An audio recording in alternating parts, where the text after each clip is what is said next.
Shalom, kita bersyukur pada Tuhan. Pada hari ini kita akan kembali mengkaitkan Tuhan dengan sebuah tema melupakan Tuhan. Dalam kitab 2 Raja-Raja pasal 1 ayat 2 dan 3 berbunyi demikian. Pada suatu hari jatuhlah Ahazia dari kisi-kisi kamar atasnya yang ada di Samaria, lalu menjadi sakit. Kemudian dikirimnyalah utusan-utusan dengan pesan, pergilah, mintalah petunjuk kepada Baal-Zebub, Allah di Ekron. Apakah aku akan sembuh dari penyakit ini? Tetapi berfirmanlah mereka Tuhan kepada Elia, orang Tisbe itu, bangunlah, berangkatlah menemui utusan-utusan Raja Samaria, dan katakan kepada mereka, apakah tidak ada Allah di Israel, sehingga kamu ini pergi untuk meminta petunjuk kepada Baal-Zebub, Allah di Ekron.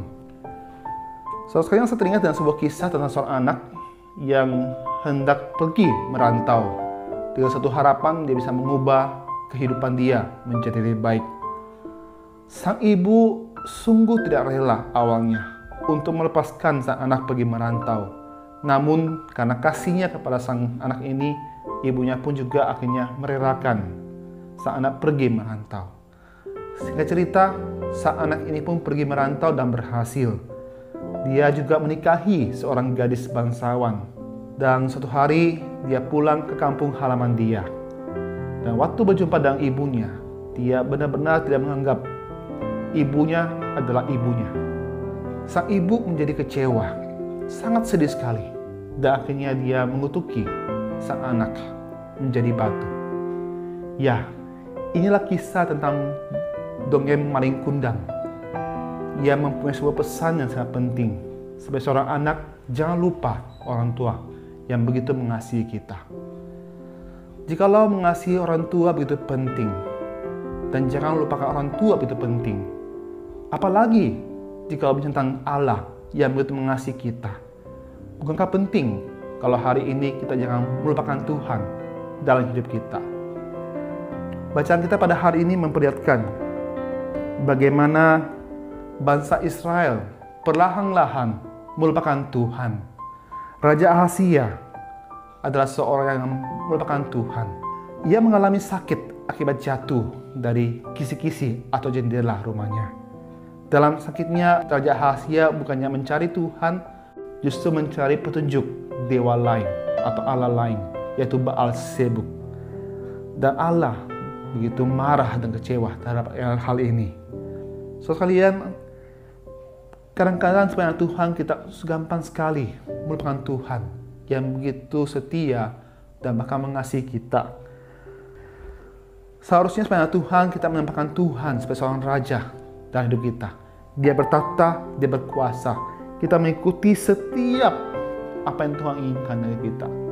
Namun seringkali sebenarnya Tuhan kita suka sekali berbuat sesuka hati kita. Sekalian, melupakan Tuhan itu bukanlah suatu proses yang cepat sekali terjadi. Melupakan Tuhan adalah satu proses yang butuh waktu yang cukup lama. Awalnya dimulai hanya karena kita tidak setia baca firman Tuhan.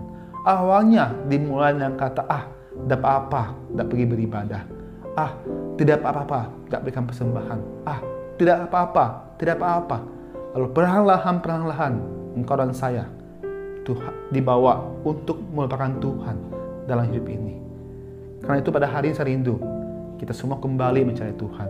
Kembali ingat, jangan biarkan si iblis membuat kita melupakan Tuhan. Mulai dari hal-hal kecil. Setialah untuk mencari Tuhan sepanjang waktu. Setialah untuk kemudian baca firman Tuhan, berdoa, dan berseru kepada Tuhan. Melayani Tuhan dengan sungguh-sungguh. Dan percayalah, orang yang selalu setia dan ingat Tuhan, Tuhan akan pelihara. Orang yang melupakan Tuhan, maka dia akan Tuhan tolak juga. Karena Tuhan menolong setiap kita dalam kehidupan sehari-hari, selalu ingat bahwa Tuhan selalu ada bersama engkau dan saya di sepanjang langkah hidup kita. Amin. Mari kita berdoa. Tuhan, terima kasih buat engkau Tuhan. Kami bersyukur padamu bahwa Tuhan mengasihi kami. Tuhan ada buat kami semua Tuhan. Dan kami berharap padamu Tuhan bahwa setiap kami bisa setia mencari Engkau, setia dan rindu akan hadirat Tuhan. Kami selalu rindu Tuhan untuk berrelasi dengan Engkau Tuhan. Dan kami mohon padamu Tuhan, Biar Tuhan menolong setiap kami, supaya kami sungguh-sungguh Tuhan menjadi anak Tuhan yang terbukti setia sampai pada akhirnya Tuhan. Terima kasih Bapak, tolong kami semua Tuhan menjalani hidup ini Tuhan. Bimbing kami semua Tuhan, supaya kami selalu berjalan dalam kebenaran firman Tuhan. Kami bersyukur, berikan tubuh yang sehat, berikan kami penyertaan-Mu Tuhan, usaha kami bisa lancar, karena kami adalah Engkau Tuhan. Dan kami memohon biar Tuhan yang bimbing kami semua Tuhan, mengampuni kesalahan kami semua Tuhan. Kami sungguh bersyukur padamu Tuhan, di dalam Tuhan Yesus kami berdoa. Amin.